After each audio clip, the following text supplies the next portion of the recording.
శ్రీ గురుభ్యో నమః 2025 జనవరి 1వ తేదీ బుధవారంతో ప్రారంభమై 10వ తేదీ శుక్రవారంతో అంతమయ్యేటువంటి జనవరి నెల తొలి 10 రోజులలో కర్కాటక రాశిలో జన్మించినటువంటి జాతకులకి ఫలితాలు, సూచనలు, సలహాలు క్లుప్తంగా 3 పాయింట్లు తెలియజేయబోతున్నాను.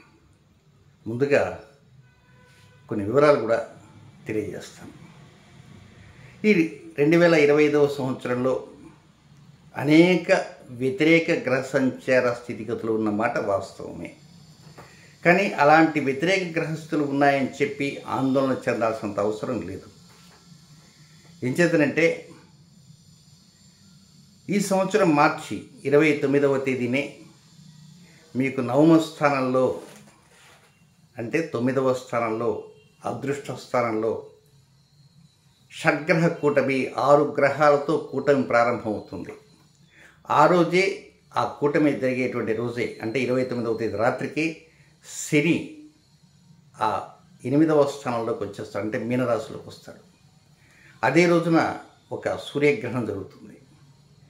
ఆ రెండవ రోజే విశ్వావసనామ సంవత్సరం ఉగాది. ఆ షడ్గ్రహ కూటమి జరిగినటువంటి రోజు రాత్రి నుంచి 18 రోజుల పాటు శని రాహుల కలయిక జరుగుతుంది. కనుక అనేక వ్యతిరేక గ్రహ సంచార స్థితిగతులు ఉన్నాయి. కనుక దీనివల్ల ఏదో ప్రపంచం అంతా మునిగిపోతుంది, అది జరిగిపోతుంది అనేటువంటి చెప్పేటువంటి మాటలు సోషల్ మీడియాలో వినపడవచ్చు. కనుక ఆందోళన చెందకండి. ప్రభుత్వాలు కూలిపోతాయని అదని ఇదని కూలిపోతే పోనివ్వండి. ఒక్కోసారి అనుకూల గ్రస్తులు ఉన్నప్పుడు కూడా ప్రభుత్వాలు కూలిపోతున్నాయి. కొంచెం వాతావరణంలో మార్పులు ఎక్కువగా ఉంటాయి. కానీ ఏదేమైనప్పటికీ కొన్ని జాగ్రత్తలు తీసుకుంటూ చెప్పేటువంటి ఫలితాలలో కొన్ని ప్రత్యేకంగా ఆ పరిహారాలను సింపుల్గా చెప్తుంటా కనుక ఆ పరిహారాలు పాటించడానికి ప్రయత్నం చేయండి. ఇందులో భాగంగానే జనవరి నెల 3వ తేదీన ఖగోళంలో నైరుతి భాగంలో అంటే పడమర వెస్ట్ అండ్ దక్షిణం సౌత్, దక్షిణం పడమర కలిసేటువంటి మూల నైరుతి అంటారు. ఆ నైరుతి భాగంలో 3వ తేదీ ఆ రోజు సాయంత్రం అంటే 3వ తేదీ అంటే శుక్రవారం అవుతుంది. శుక్రవారం సాయంత్రం సూర్యుడు అస్తమించిన తర్వాత ఆ శుభగ్రహమైనటువంటి శుక్రుడు, మీ రాశికి అధిపతి ఎవరు చంద్రుడు, ఆ చంద్రుడు ఇద్దరు కలిసి కనపడతారు. అంటే కనపడతారు అంటే వాస్తవంగా ఇరువురు కూడా శత్రుగ్రహాలు. దక్షిణాయనం చివరిలో ఒకసారి, అలాగే ఉత్తరాయణం ప్రారంభమైన ఫిబ్రవరి 1వ తేదీ మరొకసారి అక్కడ రాహు నక్షత్రం దగ్గరే కలుస్తుంటారు. కనుక తప్పకుండా ఆ గ్రహస్థితిని వీక్షించి తదుపరి ఆ మహాకాళి, మహాలక్ష్మి, మహాసరస్వతిని మీ ఇష్ట దేవతను ప్రార్థించుకోవడానికి ప్రయత్నం చేయండి. ఆ శుభగ్రహ అనుగ్రహం కావాలని కోరుకోవడానికి కూడా ప్రయత్నం ఉంటూ చేయండి.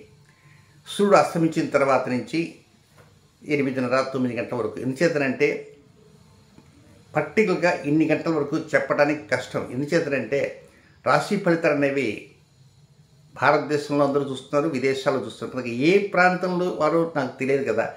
అందుచేత సూర్యుడు అస్తమించిన మొదలుకొని రాత్రి 8:59 గంటల మధ్యకాలంలోనే ఒక అరగంటకో పావు గంట పాటు చూస్తూ ఉండండి. ఉన్న పలంగా వచ్చేస్తాయి, రెండు ఉన్న పలంగా వెళ్ళిపోతాయి కాసేపు చూసి. 4వ తేదీ కూడా చక్కగా కనపడతాయి, కానీ బస్ డిస్టెన్స్ ఎక్కువగా ఉంటుంది. ఇది జరిగేటువంటి విషయం. ఇక ఈ 2025వ సంవత్సరంలో వ్యతిరేక గ్రహస్థితులు ఉన్నాయి కనుక జనవరి 5వ తేదీ కూడా ప్రత్యేకంగా వ్యాపాకు స్నానం అని చెప్పాను, అది చేయడానికి కూడా ప్రయత్నం చేయండి. ఇక నెక్స్ట్ మొదటి పాయింట్, జనవరి 1వ తేదీ ఉదయం దగ్గర నుంచి 3వ తేదీ ఉదయం 10:45 వరకు అనుకూల ఫలితాలు ఉంటాయి. ముఖ్యంగా వ్యాపారస్తుల మధ్య, జీవిత భాగస్వాముల మధ్య అనుకూలతలు, ఇచ్చిపుచ్చుకోవటాలు, ఒకరి విషయాలను మరొకరు సావధానంగా విని ఆ పైన ఓకే అని చెప్పటం, అలాగే ప్రేమికులుగా ఉండేవారికి అనుకూలతలు ఉండటం, వివాహం కానిటువంటి వారికి అనుకూలతలు ఉండటం, ఎడముఖం పెడముఖంగా ఉండేటువంటి వారు కూడా కొంత సరైనటువంటి స్థితిలో ఫేస్ టు ఫేస్ ముఖాముఖి చక్కగా మాట్లాడుకోవటానికి అవకాశాలు వచ్చే విధంగా పరిస్థితులు ఉంటాయని చెప్పడంలో సందేహం అంటూ ఏమాత్రము లేదు, ఎంత మాత్రం లేదు. ఇక నెక్స్ట్ 2వ పాయింట్కి వస్తే 3వ తేదీ ఉదయం 10:45 ప్రారంభమై 7వ తేదీ సాయంత్రం 5:50 వరకు ఉన్నటువంటి ఈ సమయం మాత్రం ఇది కొద్దిగా అనుకూలంగా ఉండదు, కొంచెం వ్యతిరేకంగా ఉన్నట్లుగా అనిపిస్తుంటుంది. కనుక కొంచెం వ్యతిరేకంగా ఉన్నప్పటికీ కూడా మీ పనులు మీరు చేసుకుంటూ వండి సావధానంగానే ప్రతి పని చేయడానికి ప్రయత్నం చేయండి. హడావుడి ప్రయత్నాలు మాత్రం చేయకండి. ఇందులో ముఖ్యంగా ఒక టైం చెప్తాను. అది 3వ తేదీ ఉదయం 10:48 నుంచి 5వ తేదీ మధ్యాహ్నం 2:36 వరకు అష్టమ చంద్ర దోష సమయం ఉంటారు. కనుక ఆ టైంలో కొన్ని ముఖ్యమైనటువంటి కార్యక్రమాల మీద ఎక్కువ దృష్టి, ఎక్కువ ప్రెషర్ పెట్టకుండా ఉండడానికి ప్రయత్నం చేయండి. ఆ టైంలో ఏ కార్యక్రమం పట్టుకున్నా అది ముందుకు పోకుండా ఇది వెనక్కి లాగుతున్నట్టుగా ఉంటుంది. ఎక్కడికైనా దూర ప్రాంతాలు వెళ్తున్నా, వెహికల్లో వెళ్తున్నా కూడా కొన్ని జాగ్రత్తలు, వెహికల్కి ఎలాంటి సమస్యలు లేకుండా దాంట్లో గాలి ఉందా, ఆయిల్ ఉందా, లేక ఇంకేమైనా ప్రాబ్లమాటిక్ ఇష్యూస్ ఉన్నాయా అవన్నీ గమనించి ఆ తర్వాత డ్రైవింగ్ చేయడానికి ప్రయత్నం చేయాలి. తర్వాత ఏంటంటే తండ్రి గారి నుంచి ఏదైనా కనుక చిన్న చిన్న మాటలు కనుక కొంచెం వ్యతిరేకంగా ఉన్నట్లుగా అనిపిస్తే దాని గురించి మీరు కొంచెం పాకాన పెట్టకుండా పెద్ద ఆయన అన్నారు కొంచెం వినటం కామ్గా ఉంటాం, అంతే తప్ప ఆయన చెప్పినటువంటి మాటలకి వ్యతిరేకంగా సమాధానం చెప్పాలనేటువంటి ఆలోచనకు మాత్రం రాకండి. ఇక నెక్స్ట్ 3వ పాయింట్ ఏంటంటే 7వ తేదీ సాయంత్రం 5:50 ప్రారంభమై 10వ తేదీ అర్ధరాత్రి వరకు ఉండేటువంటి సమయం ఇది కంప్లీట్గా అనుకూలంగానే ఉంటుంది. లైఫ్ అడ్మినిస్ట్రేషన్ బాగుంటుంది, లాభస్థానం చక్కగా ఉంటుంది. మీరు చేసేటువంటి కార్యక్రమాల్లో కృషి, పట్టుదల కొన్ని చోట్ల పెట్టినా కూడా ఫలితం ఉండదు. ఇప్పుడు కొంచెం కృషి తగ్గిన, పట్టుదల తగ్గిన లబ్ధి మాత్రం బాగుంటుంది, అనుకూలతలు బాగుంటాయి అని చెప్పడంలో సందేహం లేదు. ఏది ఏమైనప్పటికీ కూడా ఈ 2025 కొంత ఏరియల్ వ్యూ ఎలా ఉంటుందనే వీడియో కూడా నేను జనవరి 1 లోపల అందిస్తాను. ఎందుకంటే సమయం లేని కారణంగా కొన్ని వీడియోలు సమయానికి అందించలేకపోతున్నాను. డిసెంబర్ 21 నుంచి 31 దాకా వీడియోలు కూడా అందించలేకపోయినాను. కనుక ఏరియల్ వ్యూ మొత్తం ఎలా ఉంటుంది అనేది ఒక 15-20 నిమిషాల్లో పూర్తిగా చెప్తాను. ఆ వీడియో చూసి తర్వాత 2025 ఎట్లా ఉంది ఏరియల్ వ్యూ, విమానం నుంచి పోతుంటే మనం ఏరియల్ వ్యూ చూస్తాం, అలాగా ఒక వ్యూ అనేది మీకు తెలియజేస్తాను. ఇక నెక్స్ట్ కర్కాటక రాశిలో జన్మించినటువంటి జాతకులకి నక్షత్రం వైజ్ వ్యతిరేక సమయాలు ఎప్పుడెప్పుడు ఉన్నాయి అది తెలిసి చెప్తాను. పునరుసు నక్షత్రం 4వ పాదంలో జన్మించినటువంటి వారికి 1వ తేదీ రాత్రి, బుధవారం రాత్రి 11:46 ప్రారంభమై 2వ తేదీ గురువారం రాత్రి 11:10 వరకు వారికి అనుకూలమైన సమయం కాదు. నెక్స్ట్ పుష్యమి నక్షత్రంలో జన్మించిన జాతకులకి 2వ తేదీ గురువారం రాత్రి 11:10 నుంచి 3వ తేదీ శుక్రవారం రాత్రి 10:22 వరకు అనుకూలమైన సమయం కాదు, విసర్జనీయ సమయము, అంటే అన్ఫేవరబుల్ టైం. కొత్త కార్యక్రమాలు శ్రీకారం చుట్టకుండా రొటీన్ కార్యక్రమాలు మాత్రం చక్కగా చేసుకోవడానికి ప్రయత్నం చేయండి. నెక్స్ట్ 3వ నక్షత్రం ఆశ్లేష నక్షత్రంలో జన్మించిన జాతకులకి 3వ తేదీ శుక్రవారం రాత్రి 10:22 ప్రారంభమై 4వ తేదీ శనివారం రాత్రి 9:23 వరకు ఉన్నటువంటి సమయం వారికి అనుకూలమైనది కాదు, అన్ఫేవరబుల్ టైం. క్రొత్త కార్యక్రమాలపైన, కొంగ్రొత్త నిర్ణయాలపైన దృష్టి పెట్టకుండా పాత కార్యక్రమాలు, రొటీన్ కార్యక్రమాలు, నిత్యం చేసే కార్యక్రమాలు ఏవైతే ఉంటాయో వాటి మీద మాత్రమే దృష్టి ఉంచడానికి ప్రయత్నం చేయండి. అయితే ఇక మరొక చిన్న వివరం కూడా తెలియజేస్తాను. అదేమిటంటే 3వ తేదీ చెప్పాను కదా, చక్కగా శుక్రుడు, చంద్రుడు. వాస్తవంగా శుక్ర చంద్రులు ఇద్దరు శత్రువులు, పరస్పర శత్రువులు.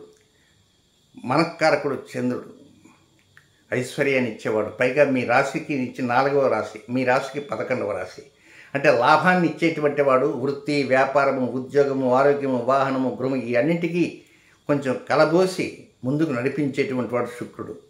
అలాంటి శుక్రుడు చంద్రుడితో కలుస్తున్నాడు రాహు నక్షత్రంలో.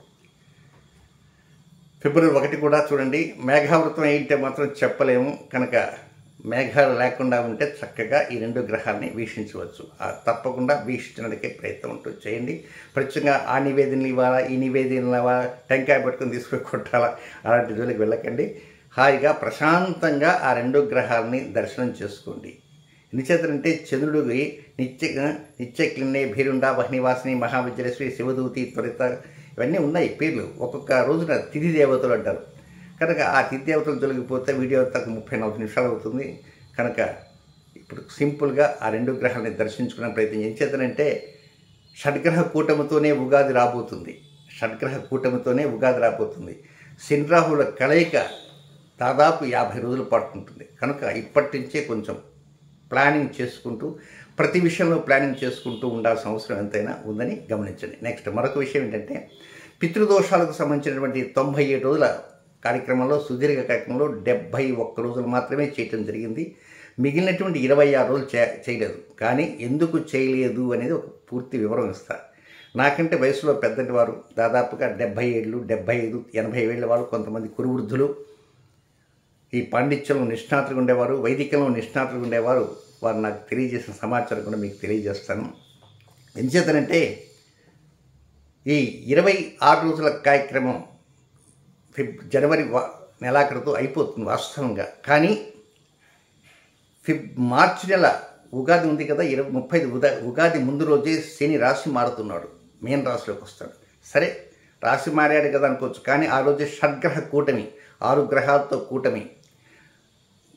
కూటమి రోజే ఒక సూర్యగ్రహణం. ఆ తర్వాత ఆ శని ప్రవేశించినప్పటి నుంచి 50 రోజుల పాటు శని రాహుల కలయిక జరుగుతుంది. ఈ 50 రోజుల పాటు ఈ శని రాహులు కలిసేటువంటి దాన్ని శ్రాపిత దోషము అంటారు. సో ఇటు తిరిగి ఆ తర్వాత మేలో, జూన్లో, జూలైలో వరుసగా నవగ్రహాల యొక్క మాలికా యోగాలు ప్రతి నెల వస్తాయి. ఇలాంటి వ్యతిరేక గ్రహస్థుల కారణంగా దాన్ని ప్రత్యేకంగా శాంతి పరిహారం చేయాలంటే అది చాలా డబ్బుతో కూడుకున్నట్టు వ్యవహారం. అందుచేత ఎలాంటి సింగిల్ పై కూడా లేకుండా కార్యక్రమంలో భాగంగానే ఈ కార్యక్రమాన్ని చివరి భాగాన్ని, అంటే చివరిలో ఉన్నటువంటి 95, 96, 97 ఈ భాగాన్ని కనుక దాంట్లోకి తీసుకుపోయినాం అనుకో, మధ్యలో బ్రేక్ ఇచ్చినప్పటికీ అది అంతా మన మంచికి, ఆలస్యమైన మంచికైంది. కాబట్టి కాగల కార్యం గంధర్వులే చేశారన్నట్టుగా ఆ చివరి భాగాన్ని ఆ శని రాహుల కలయిక సమయంలోకి తీసుకుపోయినాం అనుకో, ఆ కార్యక్రమాన్ని కూడా ఈ కార్యక్రమంలో చేయడానికి అవకాశం ఉంటుంది. ప్రత్యేకంగా అందరూ కూడా ఈ కార్యక్రమం చేసుకోవచ్చు. చివరి కార్యక్రమం అది పబ్లిక్లో చేయటం జరుగుతుంది. కాబట్టి తప్పకుండా రావచ్చు. కనుక ఆ కార్యక్రమాన్ని చేయించాలంటే ప్రతి వారికి మళ్ళీ అదనంగా డబ్బు ఖర్చు అవుతుంది. కనుక డబ్బు ఖర్చు కాకుండా ఉండే విధంగానే ఈ కార్యక్రమాన్ని కొంచెం ఆలస్యం చేసి ఆ శని రాహుల కలయిక, దానికి తోడు షడ్గ్రహ కూటమి ఇవన్నీ ఉన్నాయి కనుక ఆ కూటమి ప్రభావం జరిగేటువంటి రోజుల్లోనే ఈ కార్యక్రమం చేసి శాంతి పరిహారం చేయాలనే ఉద్దేశంతోనే చేయటం జరుగుతుంది. కనుక ఈ కర్కాటక రాశిలో ఉన్నటువంటి కొంతమంది ఉన్నారు, భాగస్వాములుగా ఉన్నారు ఈ కార్యక్రమంలో, వారు తెలుసుకోవడానికి ప్రయత్నం చేయండి. శుభం.